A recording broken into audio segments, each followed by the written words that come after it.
অনেকেই বাচ্চা কোলে নিয়ে কান্না থামানোর জন্য বা এমনি আনন্দ দেওয়ার জন্য এরকম জোরে জোরে ঝাঁকায়। চিকিৎসা বিজ্ঞানে এর একটি পরিচিত নাম আছে, সেকেন্ড বেবি সিনড্রোম। অনেক বাবা মা, দাদা দাদি, নানা নানি বা অভিভাবক হয়তো বিষয়টি জানেনই না।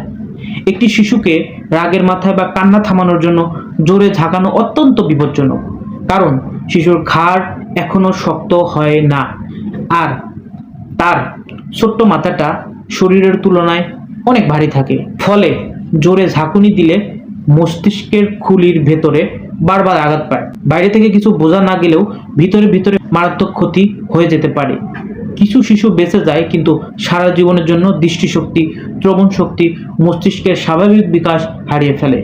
আবার কিছু শিশু মারাও যায়।